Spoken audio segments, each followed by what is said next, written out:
Pokoknya aku mensetelkan diriku sendiri dulu deh Kak. Jadi apapun yang terjadi nanti di pernikahan aku Trust issue, there you go. iya kan, lagi-lagi loh. I caught that. Itulah pentingnya baik sama anak kecil. So good. Jangan jahat-jahat ya sama anak kecil, karena apa yang terjadi pada saat mereka kecil itu akan membentuk mereka sampai dewasa. Itu terjadi sama aku. Yeah. Aku tuh nggak terlalu ingat masa kecilku yang masih umur 2-3 tahun gitu, tapi ada beberapa tuh yang memang keinget banget, dan itu kayak kejadian-kejadian yang lumayan tidak menyenangkan gitu loh. Aku belum pernah tuh coba-coba kayak ke psikiater yang kayak gitu-gitu. Gimana sih caranya nyembuhin ini gitu. Hai, ini gua Daniel, tetangga kamu. Yuk kita mulai. Ya maksud gua kalau misalnya udah pacaran sama Gea, udah pasti harus menerima semua resikonya Gea sebagai public figure dan juga sebagai penyanyi gitu. Jadi harusnya udah si pasangannya ini harusnya udah ngerti lah. Orangnya belum tepat gitu, belum ketemu aja yang tepat. Gitu. Iya.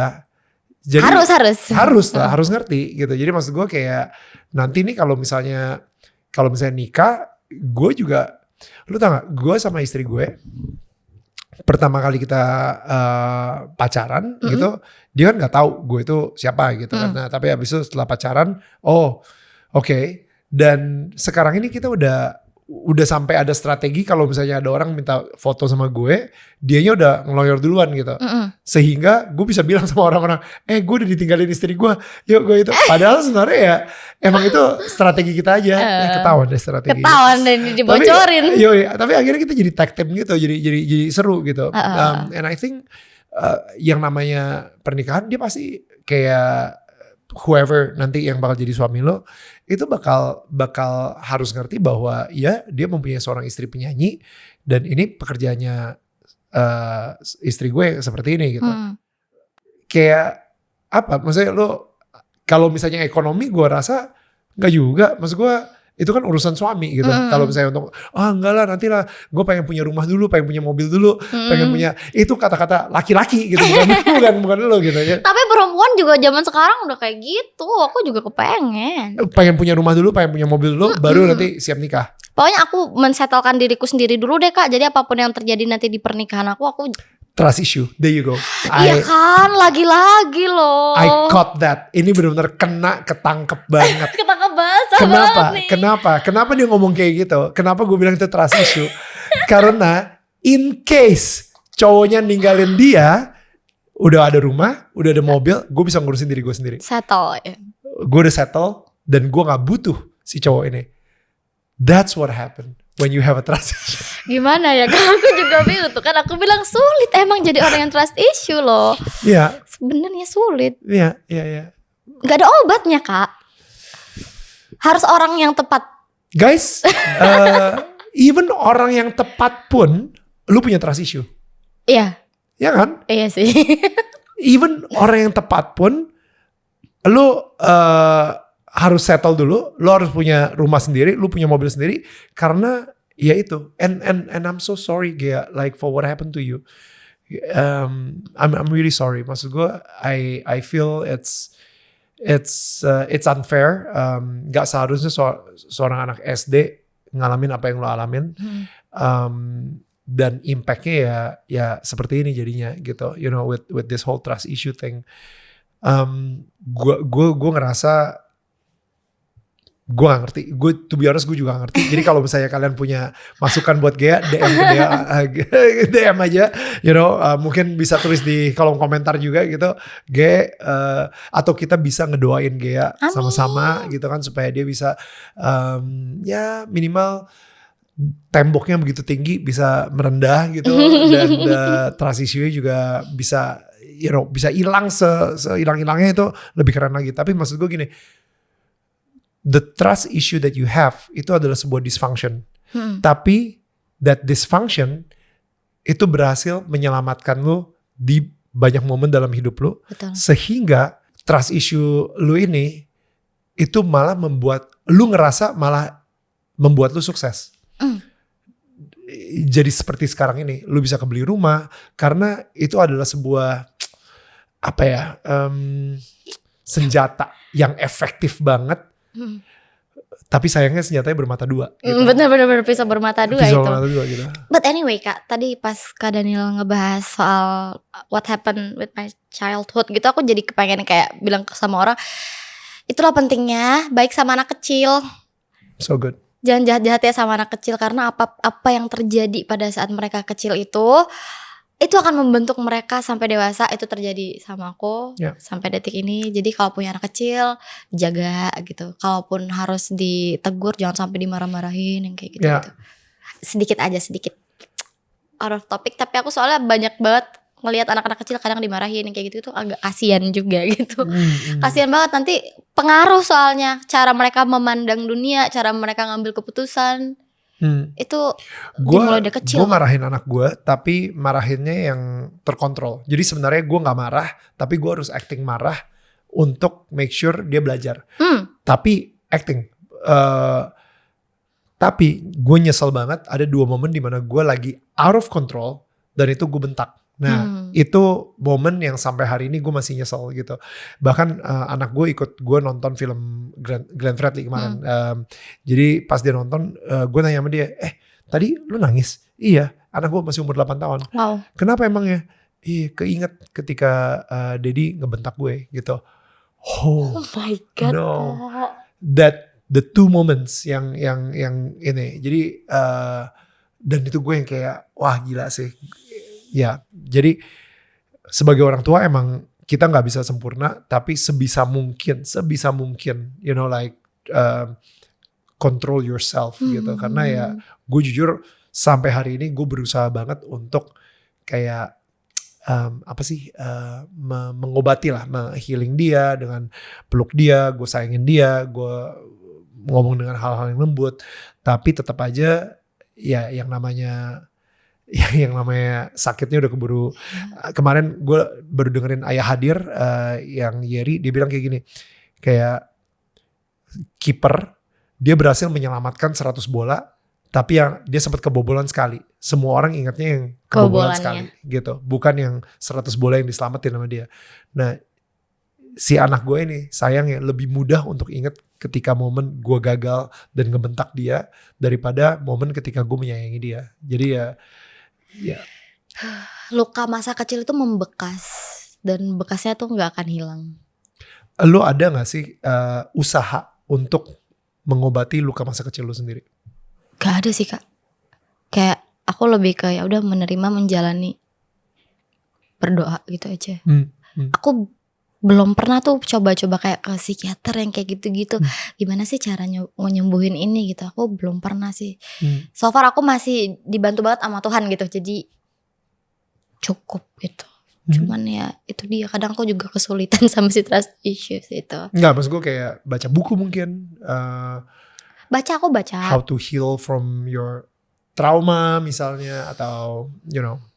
Susah sih Kak. Kalau traumanya udah agak besar, remaja gitu, itu lumayan gampang hilangnya. Tapi kalau yang pas kecil-kecil banget, dan kayak aku tuh nggak terlalu ingat masa kecilku yang masih umur 2-3 tahun gitu. Tapi ada beberapa tuh yang memang keinget banget, dan itu kayak kejadian-kejadian yang lumayan tidak menyenangkan gitu loh. Jadi aku juga nggak tahu, makanya tadi aku bilang kalau sama anak kecil sebisa mungkin dikontrol. Benar kata Kak Daniel tadi. So what's next for you? Ikutin jalan Tuhan aja.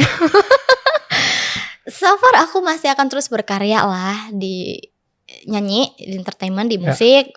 Aku ada project-project juga ini dalam waktu dekat gitu.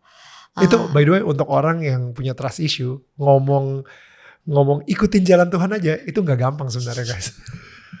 Tapi ya dari apa yang aku alami, ya Tuhan tuh tahu jalannya yang terbaik tuh yang mana gitu. Jadi di dunia ini aku tidak percaya siapapun kecuali Tuhan. Wow, that's good. Lu tau gak gini, ngomongin soal jodoh ya, gue punya temen, kayaknya dia juga punya trust issue nih sama Tuhan. Trust issue dia. Jadi gue punya temen, gue bilang gitu, bro lu dia bukan broken hearted ya, dia single gitu kan, everything. Gue bilang kayak, lu pernah doa gak sama Tuhan supaya Tuhan memberikan lo jodoh yang tepat gitu? Ya gue berserah banget kok orangnya gitu. Oke, oh berarti lu udah berserah untuk menyerahkan siapapun jodoh yang akan dikirim sama Tuhan. Hah? Wah, kayaknya nggak sampai segitu sih gue doanya ya. Kenapa emangnya bro? Kalau misalnya Tuhan ngirim gue orangnya jelek gimana? Tapi bener Kak Daniel, doa itu harus detail lengkap, kalau bisa sedetail mungkin. Iya. Kan? Jadi maksud gue dia yang kayak lu kayak punya trust issue sih sama Tuhan sih. Gue bilang kayak gitu kan. Karena kalau bener kata Gea, emang harus sedetail mungkin. Tapi Tuhan juga harusnya udah tahu dong kita ini sukanya apa gitu. Oke. You know, anak gue dia suka banget, let's say yang cewek dia suka banget Barbie. Tapi pas dia ulang tahun gue kasih dia G.I. Joe gitu atau Lego gitu misalnya. Dan dia yang kayak ya gue padahal udah pengen banget Barbie. Ini kok bapak gue gak kenal gue banget sih gitu kan. Kayak gak sayang banget sama gue, malah dikasihnya hadiah yang lain gitu. Itu kan gak mungkin gitu. Maksud gue sebagai bapak yang sayang banget sama anak gue, ya udah tahu kalau misalnya dia suka banget Barbie, ya gue akan kasih dia Barbie gitu. Ya Tuhan pencipta kita udah cinta, sang maha pengasih dan maha penyayang, udah sayang banget sama kita, udah pasti dia tahu lah apa yang kita mau gitu. Tipe-tipe cewek kita itu seperti apa gitu yang kita butuhin gitu. Atau tipe cowok Gea itu seperti apa yang kita butuhin. Ya jadi I think you know ya ngikutin jalan Tuhan ya memang yang tadi Gea bilang emang yang terbaik banget gitu, karena dia tahu banget apa yang kita butuh gitu kan. Betul. Tapi menurut aku meminta tuh juga penting Kak. Yes. Meminta tuh juga penting. Yes. Sama Tuhan. Yes. Aku gak tahu sih, tapi aku pernah baca. Correct me if I'm wrong gitu. Dari apa yang aku baca itu kayak aku tuh yakin banget Tuhan tuh gak sepele ya. Kayak Tuhan itu tuh menciptakan dunia dan seisinya gitu. Terus Tuhan bilang kayak udah nih, ini dunia dan seisinya, cari apa yang kamu mau di situ. Tapi balik lagi tuh punyanya Tuhan. So good. Itu punyanya Allah gitu loh. Menurut aku kita bisa gitu. Aku pernah belajar dunia ini punya frekuensi. Kalau kita menarik apapun yang kita mau itu pasti bisa gitu. Tapi menurut aku gak sopan mengambil sesuatu dari yang punya tanpa izin. So good.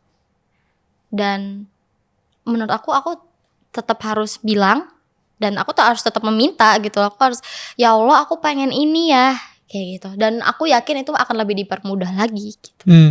Atau dipersulit. Karena itu bukan yang terbaik. Exactly. Iya. Kayak anak gue tiba-tiba minta pisau gitu. Ya enggak lah gitu kan. Karena gue tahu itu bisa mencelakakan dia gitu. Jadi gue ngerasa kadang-kadang kalau misalnya kita minta dan kita tidak dikasih, ya kayak contoh pisau itu gitu. Dia umur 8 tahun, dia malah main pisau gitu. Ya udah pasti membahayakan dia gitu. Atau ketika dia udah umur 17 baru gue kasih dia pisau untuk motong di dapur gitu misalnya, and everything. Gede banget ya 17 ya kayaknya. Kayak anak gue gak mandiri banget sih sampai umur 17 baru gue kasih pisau. Iya tapi maksudnya you get the point ya. Iya gitu, begitu ya. But gue percaya bahwa ngedengar dari cerita Gea barusan, kayak Tuhan itu selalu, kan lu bilang kayak Tuhan, apakah engkau mendengarkan aku? Sorry, tadi liriknya apa? Tuhan, benarkah kau mendengarku? Gua percaya, sepercaya-percayanya, yes, dia mendengarkan kita. Percaya banget. Jawaban dia 3. Yes, it's time. Ya kan? Ya, ini waktunya. Yang kedua, belum sekarang. Belum sekarang, tapi akan terjadi nanti. Kayak tadi lah contoh si pisau itu gitu. Kalau misalnya gue kasih lu sekarang, ini akan membahayakan lo. Yang ketiga, gue terlalu cinta banget sama lo untuk memberikan lo apa yang lo mau sekarang. You know, like I love you too much. Gue gak bisa ngasih itu ke lo. Yes. I think that's the 3 answers gitu. Dan itu yang kita dapetin dari cerita hidupnya Gea. Well, beberapa tahun terakhir ini sih. Sudah terjadi, sudah mengalami. Exactly, karena lu udah mengalaminya, you experience it. Jadi kita bisa sharing itu di sini, dan thank you banget Gea. Thank you so much Kak Daniel. Terima rumah kasih. Gea boleh rumah lama, tapi harus ada barang baru di situ. Bisa aja masuknya.